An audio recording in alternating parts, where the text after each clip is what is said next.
Shalom, perkenalkan nama saya Yulriner Salim dan saya murid di Charis Bible College level 3. Pagi ini saya ingin menyaksikan transformasi kehidupan saya yang saya alami semenjak saya bersekolah di Charis Bible College.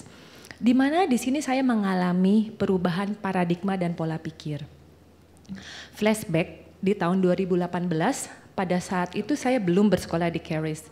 Saya pernah dinubuatkan oleh seorang hamba Tuhan dari Australia yang diundang oleh gereja saya pada saat itu.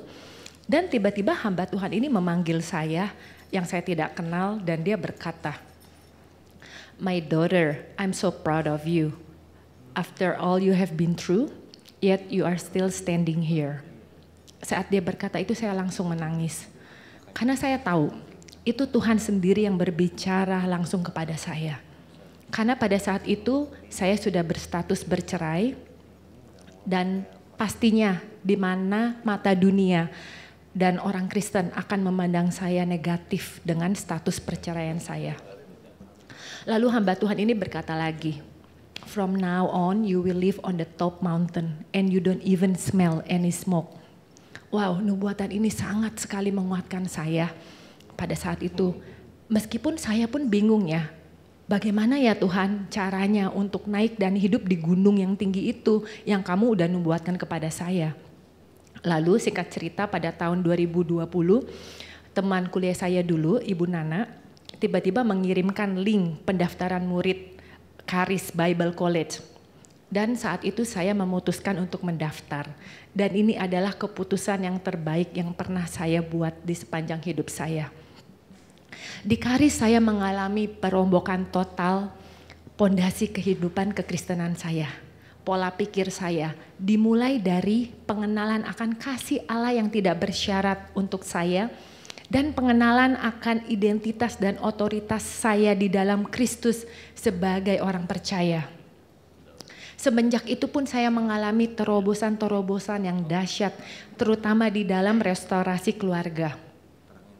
Waktu saya masih berstatus single mom dan saya belum bersekolah di Charis, saya pernah dating dengan beberapa orang. Tetapi setelah saya di Charis dan saya mengenal identitas saya di dalam Kristus, saya pun memvakumkan diri dari dating dan saya menghidupi identitas saya itu sehingga saya tidak sembarangan lagi karena standar saya sudah berbeda. Karena saya tahu saya adalah anak yang berharga dan paling disayang Tuhan Yesus. Pasti Tuhan Yesus menyediakan suami yang paling terbaik untuk saya. Seperti di Mazmur 37 ayat 4 berkata, "Bergembiralah karena Tuhan, maka Ia akan memberikan kepadamu apa yang diinginkan hatimu." Ini pun terjadi di dalam hidup saya. Yang kerinduan hati saya saat itu seperti di Efesus 5 ayat 25. Seorang suami yang mengasihi istri sebagaimana Kristus telah mengasihi jemaat. Dan saya pun mulai mendeklarasikan ini. Jadi hampir tiap hari saya berkata-kata, saya bilang begini, "Thank you Jesus for a husband who love me the way Jesus love me." Itu standar aku. Dan singkat cerita pertemuan saya dengan Ko Rudi, yang sekarang adalah suami saya. Ko Rudi adalah kakak kelas saya di Charis, di angkatan pertama dan dia udah lulus level 3. Jadi di bulan Januari 2022 ternyata Ko Rudi itu sempat berusaha mendekati saya lewat Facebook Messenger.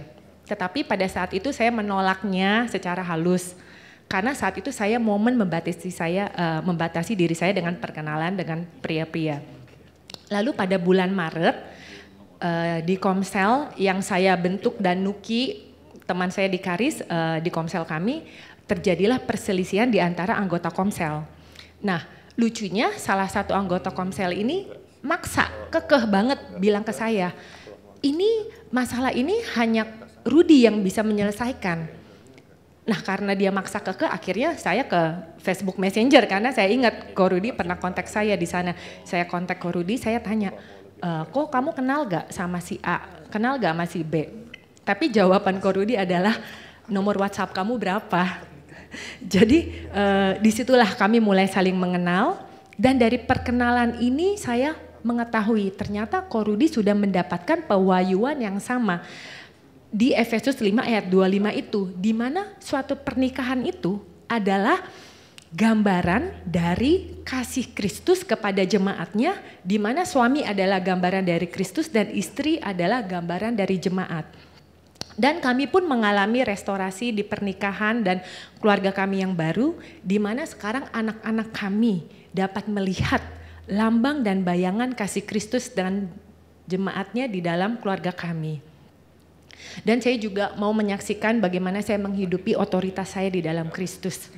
Jadi Ko Rudi dan saya itu sering mengajak anak-anak doa sepakat. Apalagi waktu itu saat berlibur ya, dan kita mau keluar kota dan kita tahu posisinya outdoor. Dan tempat tujuan kami itu sedang hujan deras, kita tahu. Jadi di perjalanan Ko Rudi dan saya kita berdoa bersepakat sama anak-anak untuk mengusir awan hujan itu menyingkir dari lokasi yang kami tuju. Dan ini selalu terjadi, ini bukan satu kali dua kali, ini selalu terjadi saat kita sampai, hujan pun sudah tidak ada dan terang benderang di langit. Dan ternyata apa yang kita praktekkan itu anak-anak itu melihat. Dan salah satu anak kami Daryl yang sekarang juga bersekolah di Charis level 1, dia pernah mempraktekkan ini sendiri waktu dia berenang, tiba-tiba di kolam renang awan gelap di atas.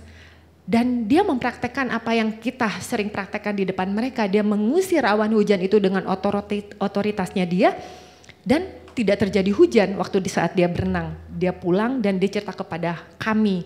Dan di situ saya dahsyat ya, wow ternyata anak-anak melihat dan dia meniru apa yang kita perbuat. Dan satu lagi, waktu zaman COVID dulu, waktu itu varian Delta. Saya positif kena COVID Delta dan Daryl, kita berdua demam bersama. Setelah 3 hari demam, terus hari ketiga keempat salah satu teman saya menganjurkan kami untuk dirawat di rumah sakit karena dampak yang berbahaya dari COVID. Dan terus terang setelah saya mendengar anjurannya teman saya ini, saya intimidasi itu datang dan ketakutan mulai masuk di pikiran saya. Sampai saya pun mengajak anak saya Daryl untuk, Daryl, should we go to the hospital? And then suddenly Daryl tuh tiba-tiba dengan lantang dia berkata, no mommy, we are healed in the name of Jesus. Saat Daryl mengatakan itu, iman saya tiba-tiba langsung meloncat. Wow, oke, langsung aku bilang, oke Daryl, terjadilah apa yang kamu katakan, we are healed. Dan kita pun hanya dengan modal Panadol untuk mengontrol demam, kita tidak ke dokter sama sekali, dan kita dipulihkan dengan sempurna. Jadi Bapak Ibu, di saat kita mengenal dan menghidupi identitas dan otoritas kita, ini akan mengubah cara kita menjalani kehidupan kita. Dimulai dari melihat diri kita seperti Allah melihat kita. I am who God say I am. Inilah yang saya hidupi. God say to me, you live on the top mountain. I receive, yes. Ini posisi yang Tuhan sudah berikan kepada saya.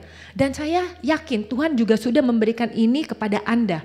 Seperti di Amsal 23 ayat 7 berkata, sebab sebagaimana orang berpikir dalam hatinya, seperti itulah diri orang itu.